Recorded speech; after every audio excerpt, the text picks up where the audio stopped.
মুখ্যমন্ত্রীর জনতার দরবারে হাজির কামদুনির নির্যাতিতার পরিবার। মুখ্যমন্ত্রীর দ্বারস্থ কামদুনি কাণ্ডের দুই প্রতিবাদী টুম্পা কয়াল ও মৌসুমী কয়াল। সিআইডি তদন্ত এবং মামলায় গাফিলতির অভিযোগ তুলে মুখ্যমন্ত্রীর দ্বারস্থ নির্যাতিতার পরিবার। প্রসঙ্গত 2013 সালের 7ই জুন কামদুনির ধর্ষণ ও খুনের ঘটনা নাড়িয়ে দিয়েছিল গোটা রাজ্যকে। আমরা 2013 সালের 7ই জুন আমার বোনের উপর যেভাবে অমানবিক অত্যাচার করে মারা হয়েছিল কিছু দুষ্কৃতী, তারা বিভৎসভাবে মেরেছিল আমার বোনকে। তার বিচার আমরা দীর্ঘ 13 বছর ধরে লড়াই করেছি, আর বিচার আমরা পাইনি। বিগত সরকারের আমলেও আমরা বিচার পাইনি। এখন রাজ্যের বর্তমান সরকার, রাজ্যের শ্রী শুভেন্দু অধিকারী মহাশয়ের কাছে এসেছি, আমরা যাতে বিচার পাই সেই বিষয় নিয়েই বলতে এসেছি। মানে তৎকালীন মুখ্যমন্ত্রীর কাছে কি আর্জি জানিয়েছিলেন? তৎকালীন মুখ্যমন্ত্রী তো আসামিদের হয়ে মামলা লড়েছে। তার কারণ বলছি, 16টা পিপি চেঞ্জ হয়ে গিয়েছিল মহামান্য হাইকোর্টে। আমরা বিচার পাইনি সেই সময়, যার কারণে তো দিনের পর দিন আমরা শুধু ঘুরে বেরিয়ে গেছি। আজকে আমার বাড়ি, আমার মা অসুস্থ, বাবা অসুস্থ, আমরাও অসুস্থ। আজ দীর্ঘ 14 বছর ধরে লড়াই করেছি। আমরা বিচারের জন্য এসেছি।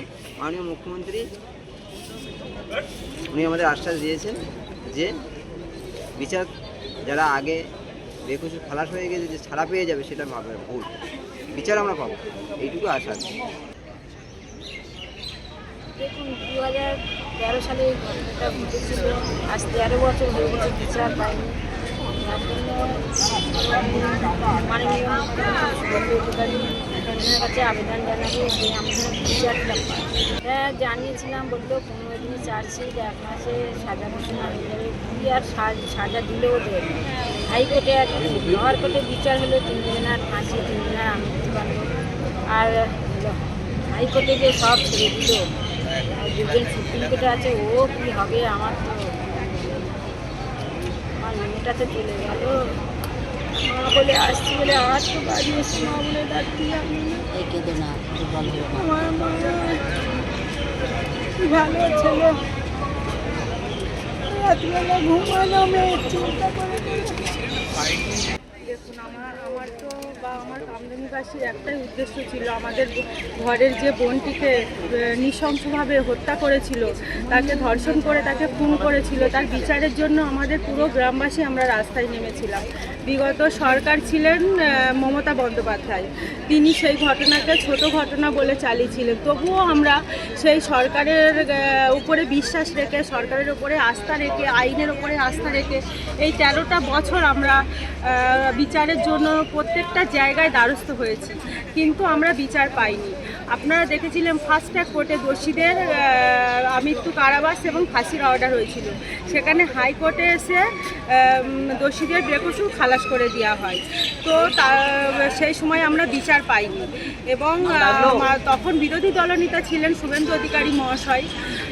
তিনি বলেছিলেন, বোন তোমরা বিচার পাবে, আমরা সরকারে আসলে ঠিক বিচার পাইয়ে দেব।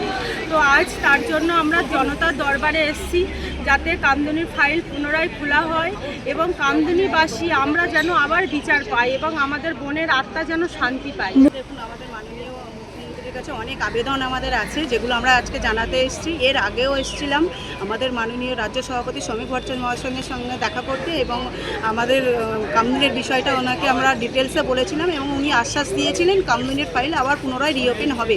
সেই কারণে আজকে আমরা এসেছি আমাদের মাননীয় মুখ্যমন্ত্রীর কাছে আবেদন জানাতে, যে উনি বারুইপুরে গিয়ে যে ঘোষণাটা করেছিলেন যে সরকারি আইনজীবীদের দিয়ে সুপ্রিম কোর্টে আবার পুনরায় যাতে কেসটা দেখা হয় সেটা দেখবেন। এবং আমরা চাই যারা আজকের বাইরে বেরিয়ে এখনও পর্যন্ত ঘোরাফেরা করছে তাদেরকে দৃষ্টান্তমূলক একটা সাজা দিতে, এবং শুধু কামদুনি নয়, গোটা পশ্চিমবাংলার মানুষ যাতে আজকের সুবিচার পায় সেই দিকটাও দেখতে। এবং প্রাক্তন মুখ্যমন্ত্রী যেভাবে আমাদের কামদুনি নিয়ে রাজনীতি করে গেছেন এবং সেই 14টা পিপি চেঞ্জ করিয়েছিলেন তাদেরকে বাঁচানোর জন্য, সেইগুলো গোটা ভারতবর্ষের মানুষকে দেখিয়ে দেওয়া হোক যে কীভাবে আমাদের কামদুনি নিয়ে আন্দোলন করেছেন প্রাক্তন মুখ্যমন্ত্রী। এই বিষয়গুলোই আমরা মাননীয় মুখ্যমন্ত্রীর কাছে জানানোর জন্য এসেছি।